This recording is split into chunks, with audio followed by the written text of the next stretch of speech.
का भाई है उसको लेकर भी कुछ देर में फैसला आने वाला है। मुख्तार अंसारी को 10 साल की सजा सुनाई गई है।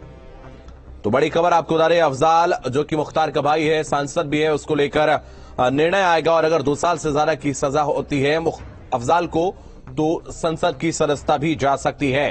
तो हर एक अपडेट मुख्तार से जुड़ी हम आप तक पहुंचा रहे हैं। हमारे तमाम सहयोगी हमारे साथ बने हुए हैं और राजनीतिक प्रतिक्रियाएं भी हम आपको सुना रहे हैं। तो मुख्तार अंसारी को 10 साल की सजा सुनाई गई है। उसके अलावा 5 लाख रुपए का जुर्माना भी लगाया गया है। तो गैंगस्टर केस में बाहुबली मुख्तार अंसारी को 10 साल की सजा सुनाई गई और अब से कुछ देर में, कुछ मिनटों में ही अफजाल अंसारी को लेकर भी फैसला आने वाला है। तो सुशांत मुखर्जी हमारे सहयोगी इस वक्त हमारे साथ बने हुए, दीपक श्रीवास्तव हमारे सहयोगी हमारे साथ बने हुए हैं। दीपक, आपके पास आएंगे। जो तरीके से 5 लाख रुपए का जुर्माना लगाया गया, 10 साल की सजा सुनाई गई मुख्तार को, लेकिन अब अफजाल को लेकर भी निर्णय आना बाकी। 2 बजे का समय दिया गया था, 2 बज चुके हैं।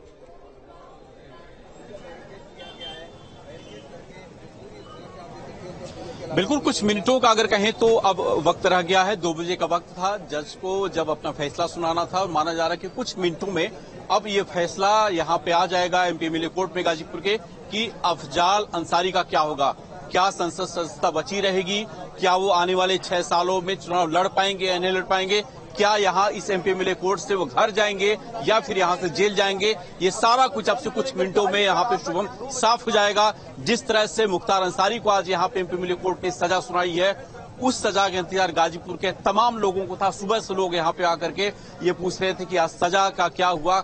जिस तरह से आतंक था मुख्तार अंसारी का इस पूरे इलाके में, उसको लेकर के लोग प्रताड़ित थे। और अभी जैसे कि हमने सुना कि पीयूष राय जो बता रहे थे कि उनके पिता की आत्मा को शांति मिली है। निश्चित रूप से उनके जैसे तमाम ऐसे लोग हैं जो पीड़ित थे, परेशान थे इनके आतंक से, और आज जो फैसला मुख्तार के खिलाफ आया है, माफिया मुख्तार के खिलाफ आया है, उससे लोग काफी सुकून की सांस ले रहे हैं। अब देखना होगा कि अफजाल अंसारी का क्या होगा, क्योंकि मुख्तार के सारे काले कारनामों का अगर कहें तो एक बैकबोन अफजाल अंसारी हुआ करता था। अब यहाँ पे जो फैसला आने वाला है वो क्लियर कर देगा कि अफजाल अंसारी का राजनीतिक भविष्य क्या होगा, उसका जो सियासी भविष्य है, उसके साथ साथ उसका जो आपराधिक बैकग्राउंड है वो क्या खत्म होगा, जेल जाएगा वो या फिर यहां से जमानत लेकर के घर जाएगा। कुछ मिनटों में सुबह में अभी ये साफ होगा, लेकिन पूरे गाजीपुर की निगाहें आज सुबह से इस फैसले को लेकर के थी। और आज जब ये मुख्तार को लेकर फैसला आया है तो यहाँ पे जो तमाम लोग थे वो राहत की सांस ले रहे थे। उन्होंने कहा कि देर है लेकिन अंधेर नहीं है। 17 गवाह इस मामले में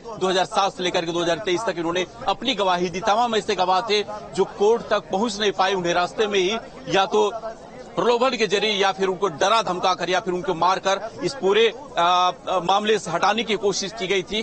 लेकिन 2007 से लेकर के और 2023 तक का जो एक लंबा इंतजार था वो अब जाकर खत्म हुआ है गाजीपुर में। और आज 29 अप्रैल का जो डेट है वो ऐतिहासिक है यहाँ के लोगों के लिए भी, और ये जो अंसारी बंधु है उनके लिए भी। मुख्तार अंसारी और अफजाल अंसारी का जो भविष्य है वो आज इस एमपी एमएलए कोर्ट में लिखा गया है। जी, और अब से कुछ मिनटों के बाद यहाँ पे अफजाल अंसारी के भाग्य का फैसला जो जज है वो सुनाने जा रहे हैं। दुर्गेश जो यहाँ पे जज है वो अभी यहाँ पे कुछ देर सुनाएंगे। जी बिल्कुल दीपक, इस पूरी खबर पर अपनी नजर बनाए रखिए। मैं वापस आपके पास आऊंगा। पवन सिंगर हमारे सहयोगी हमारे साथ जुड़े हुए हैं। पवन, आपके पास आएंगे। अब से कुछ देर पहले आपने सुना होगा सुशांत मौजूद हैं कृष्णानंद राय के परिवार के साथ में। उनके बेटे कह रहे थे कि शिखा का जो अपमान हुआ था न सिर्फ एक परिवार का, एक व्यक्ति का, बल्कि पूरे समाज का अपमान हुआ था। उनको कहीं ना कहीं आज सुकून मिला होगा। हाँ बिल्कुल, देखिए जिस तरीके से कृष्णानंद राय सहित 7 लोगों की हत्या की गई थी, अंधाधुंध फायरिंग किया गया था, वो उस समय का जब दृश्य अभी आप देखते हैं तो आपको समझ में आता है कि किस तरीके का आतंक था। और एक तरीके से मुख्तार अंसारी, अफजाल अंसारी और जो ये पीढ़ी है जो जराइम की दुनिया में थी, एक राजनीतिक पीढ़ी भी आज एक तरीके से समाप्त हो जाएगी। अगर अफजाल अंसारी के खिलाफ अगर कोर्ट फैसला 2 साल से ज्यादा का सुनाता है तो सांसद की सदस्यता जाएगी। इसका मतलब जो एक पीढ़ी है राजनीतिक तौर पे अपने आप को सुदृढ़ करने का प्रयास कर रही थी, जराइम की दुनिया से कमाए हुए पैसे को व्यवस्थित करने का काम मुख्तार अंसारी, उसका भाई और तमाम लोग करते रहे। योगी आदित्यनाथ ने पहले उसकी कमर तोड़ने का काम। बिल्कुल पवन, मैं वापस आपके पास आ रहा हूं। सुशांत हमारे साथ बने हुए हैं, कृष्णानंद राय के परिवार के साथ में मौजूद थे। सुशांत, अफजाल को लेकर निर्णय आएगा, क्या उम्मीद है उनके परिवार को?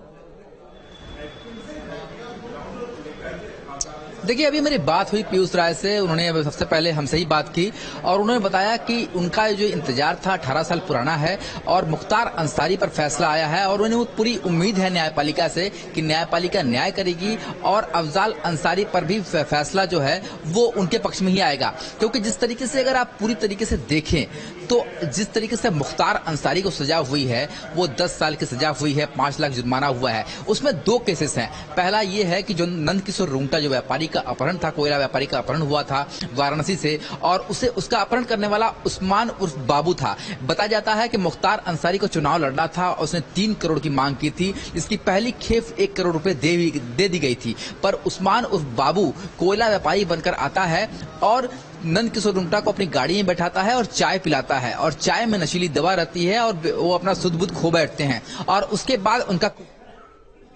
ठीक है सुशांत, अविनाश हमारे सहयोगी इस वक्त राजधानी लखनऊ में मौजूद है, उनके साथ में पूर्व डीजीपी ब्रजलाल भी मौजूद हैं। Avinash, over to you. बिल्कुल, देखिए चूंकि मुख्तार की सजा पर फैसला हो चुका है और इस वक्त पूर्व डीजीपी ब्रजलाल जी मेरे साथ हैं। सर, किस तरीके से देखते हैं इस फैसले को? हालांकि अभी कोर्ट का जो ऑर्डर है वो टाइप हो रहा है।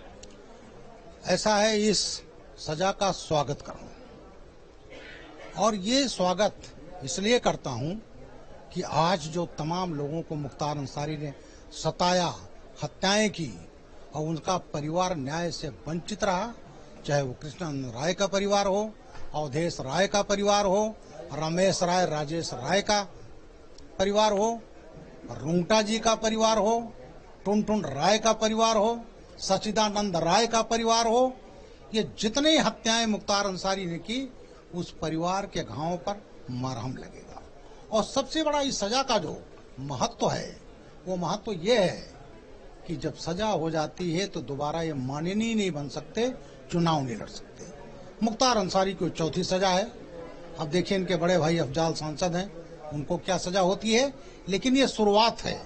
न केवल मुख्तार को, अफजाल को, इनका बेटा जो विधायक है अब्बास अंसारी, इनकी बहू निखत अंसारी, इनकी पत्नी फरार हैं, इन सबको सजाएं होंगी, क्योंकि अब ये गवाह नहीं तोड़ पाएंगे, गवाहों की हत्या नहीं कर पाएंगे, धमका नहीं पाएंगे और फिर भविष्य में माननीय नहीं बन सकते। और दुर्भाग्य ये है कि ये माननीय का कवच जो समाजवादी पार्टी और बहुजन समाज पार्टी ने दिया, इस कवच के सहारे मुख्तार अंसारी ने न केवल हजारों करोड़ की संपत्तियां अपराध से अर्जित की, बस दर्जनों लोगों की हत्याएं की।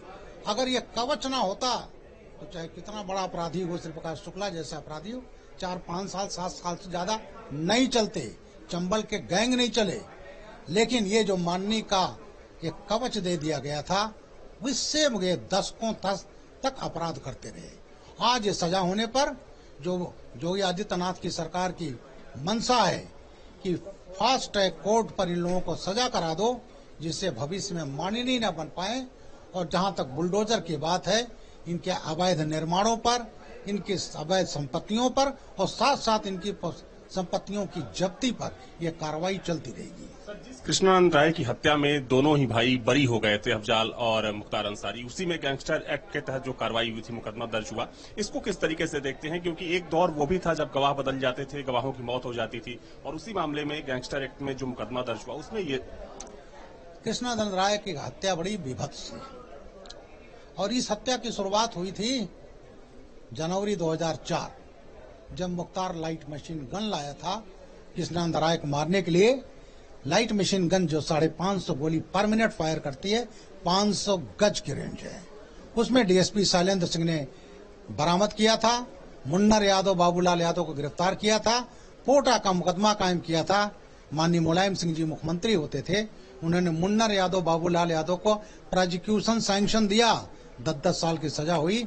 मुख्तार अंसारी को प्रोसिक्यूशन सैंक्शन न देकर के बचा लिया और उसके बाद फिर ये प्लान करता रहा।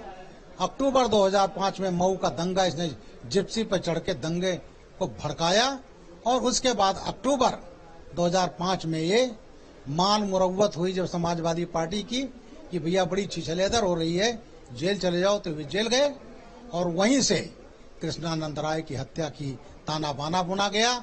मैं डीजी ऑफिस में आईजी लॉ एंड ऑर्डर था, समाजवादी पार्टी की सरकार थी, सबको मालूम था ऊपर स्तर तक कि इसके घर फाटक में मुन्ना बजरंगी, संजीव जीवा, अताउर रहमान, बाबू सहाऊ, राकेश पांडे, ये सब शूटर इकट्ठा हैं। कृष्णानंद की हत्या हो जाएगी।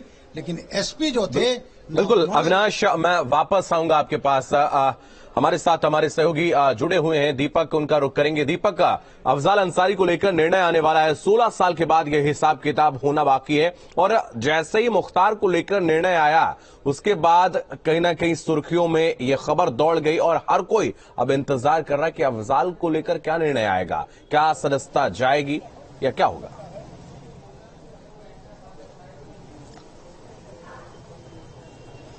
देखिए, गाजीपुर के लोगों को शुभम इस फैसले का बेसब्री से इंतजार है, क्योंकि तमाम लोग सुबह से इस इलाके में आकर के यह जानने की कोशिश कर रहे हैं कि आखिर क्या हुआ, जज साहब ने क्या फैसला सुनाया। मुख्तार के फैसले के बाद से लगातार अगर कहें तो तस्वीर अगर अपने वीडियो जर्नलिस्ट प्रदीप से कहे दिखाएं हमारे पीछे जो चौराहा है, उस चौराहे पे आपको देखिए थोड़ी दूर आगे भीड़ काफी नजर आएगी। अभी कुछ देर पहले पुलिस ने यहां से लोगों को हटाया, लेकिन लोग जैसे जैसे सुन रहे हैं कि इस मामले में मुख्तार को सजा हो गई है, तो लोग यहां पे पहुंच रहे हैं ये जानने के लिए कि अब अफजाल का क्या होगा।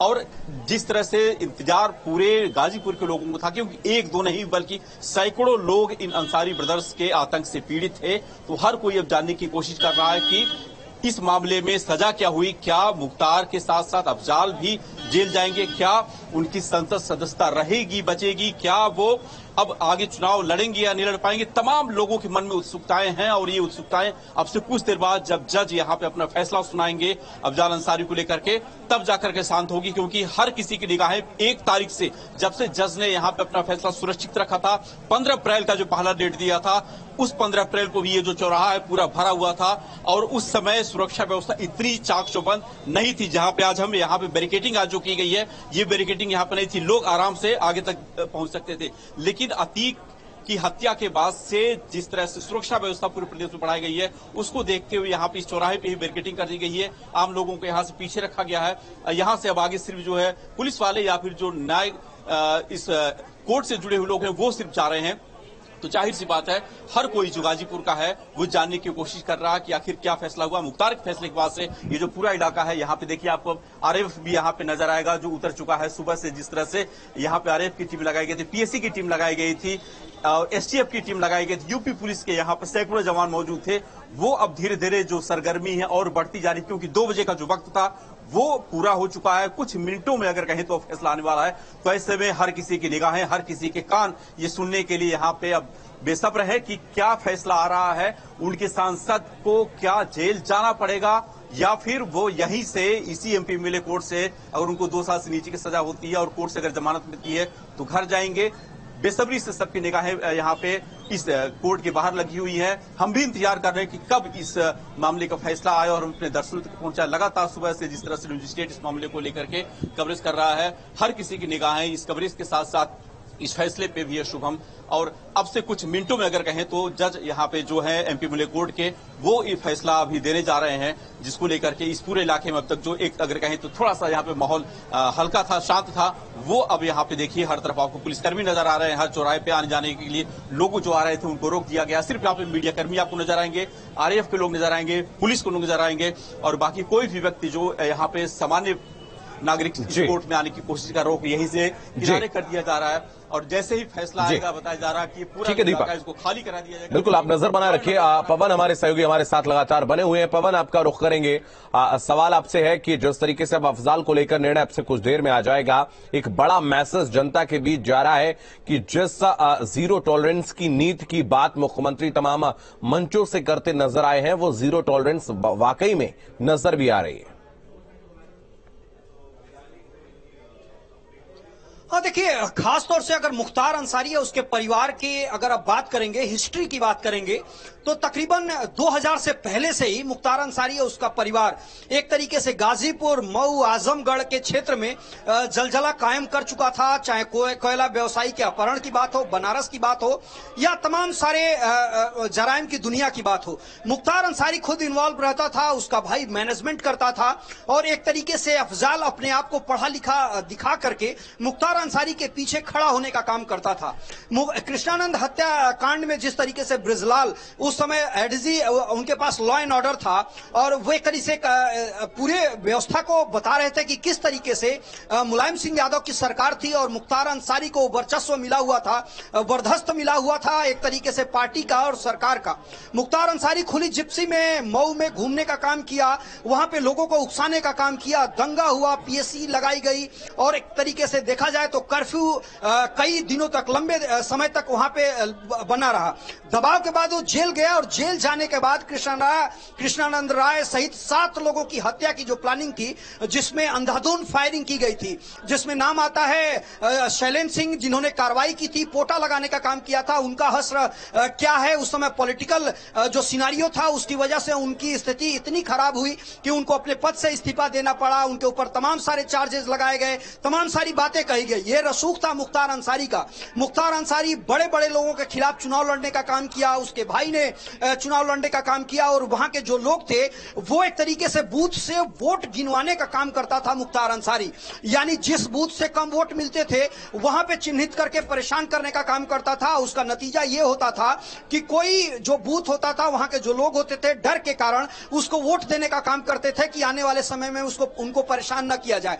वही मुख्तार अंसारी, अफजाल अंसारी या उसका बेटा, तमाम सारे लोग हैं। उसकी पत्नी पे 50,000 रुपए का इनाम घोषित है, वो फरार है और मुख्तार अंसारी लगातार जेल में है। जेल से बाहर निकलने में उसको अब डर लगता है। वीसी के जरिए वो कोर्ट में पेश होना चाहता है, उसको पेश किया गया। वहीं उसका भाई अफजाल अंसारी लगातार मुख्तार अंसारी की पैरवी करता रहा, चाहे वो समाजवादी पार्टी में दोबारा एंट्री की बात करें तो वो शिवपाल सिंह यादव के एक तरीके से सहारे समाजवादी पार्टी में फिर एंट्री करने का काम किया। तो ये तमाम सारे रसूख थे मुख्तार अंसारी और अफजाल अंसारी के, जो लगातार जराइम की दुनिया में एक तरीके से काम करते रहे और कोई इनका कुछ बिगाड़ नहीं पाता था। लेकिन सांसद के रूप में योगी आदित्यनाथ ने उस समय भी विरोध किया था और जब मुख्यमंत्री योगी आदित्यनाथ बन गए तब ये बात साफ हो गई कि जो भी जराइम की दुनिया में है उत्तर प्रदेश में, जिसकी बात मुख्यमंत्री करने लगे कि जीरो टॉलरेंस होगा कानून व्यवस्था के नाम पे और मुख्तार अंसारी सहित तमाम जो माफिया हैं वो जेल के अंदर होंगे या पताल में भी होंगे तो उनको ढूंढ लाने का काम योगी सरकार के जो पुलिस है वो करेगी। और वो हसरत दिखाई देने लगा उत्तर प्रदेश में, चाहे वो पूर्वांचल की बात कर लीजिए, पश्चिमांचल की बात कर लीजिए, मध्य उत्तर प्रदेश की बात कर लीजिए। जो भी माफिया थे या तो जेल के अंदर रहे या उत्तर प्रदेश छोड़ने का काम किया या एक तरीके से मुठभेड़ में वो मारे गए, उनका इनकाउंटर हुआ। मुख्तार अंसारी और अफजाल अंसारी का जो परिवार है, अगर एक पीढ़ी की अगर आप बात करेंगे तो आज अगर सजा अफजाल के खिलाफ आती है और अगर ही उसकी सदस्यता पे खतरा मंडराता है तो ये मान करके चलिए कि एक पीढ़ी की जो राजनीति थी, यानी जो जराइम की दुनिया से पैसा कमा करके राजनीति के माध्यम से उसको खड़ा करने का, बिल्कुल आप नजर बनाए रखिए। दीपक हमारे सहयोगी हमारे साथ बने हो। दीपक आपके पास आएंगे, कितना वक्त शेष रह गया, कब तक निर्णय आ जाएगा अफजाल को लेकर? दीपक जी देखिए, जज अभी कोर्ट में है और अब सब कुछ उन्हीं के ऊपर है। यहाँ पे शुभम की जज कितनी देर में फैसला देते हैं, क्योंकि समय 2 बजे का था, 2 बज चुके हैं। ऐसे में अब माना जा रहा है कि कुछ मिनटों का अगर कहें तो फासला है फैसले में और अभी के वक्त में, तो निश्चित रूप से सभी की निगाहें इस फैसले पर टिकी हैं और माना जा रहा है कि कुछ मिनटों में जज अभी जो एमपीएमएलए कोर्ट के हैं वो फैसला सुनाएंगे। हम भी वेट कर रहे हैं कि कब ये फैसला आए और अपने दर्शकों को हम बताएं, लेकिन इस फैसले पर सिर्फ हमारी नहीं बल्कि पूरे गाजीपुर के तमाम लोगों की निगाहें आज यहाँ पे टिकी हुई हैं। हर कोई आज जो यहाँ पे पहुंचा हुआ है वो जानना चाह रहा है कि मुख्तार के बाद अब उसके भाई अफजाल का क्या होगा, क्या वो जेल जाएगा या फिर यहाँ पे उसकी जमानत होगी, क्या उसकी संसद सदस्यता बचेगी, 6 साल तक वो चुनाव लड़ेगा कि नहीं लड़ेगा। इन तमाम बातों को लेकर के लोगों के मन में जो तमाम कयास हैं वो अब से कुछ मिनटों बाद यहाँ पे अभी साफ हो जाएगा। तमाम जो दृश्य है जो अभी थोड़ा धुंधला है वो जज के फैसले के सामने आने के बाद से साफ हो जाएगा और कुछ मिनटों का अगर कहें शुभम तो बस इंतजार है जब जज अपना फैसला सुनाएंगे और मुख्तार के साथ साथ उसके भाई अफजाल का भी भाग्य का फैसला होगा यहाँ पे। बिल्कुल, तो अफजाल के भाग्य का भी फैसला आपसे कुछ देर में होगा। जो वहां पर लोग, स्थानीय लोग हैं, उनकी क्या प्रतिक्रिया है, क्या उनसे बातचीत संभव है इस वक्त? दीपक, उनसे बात आपकी हो पाई है पहले?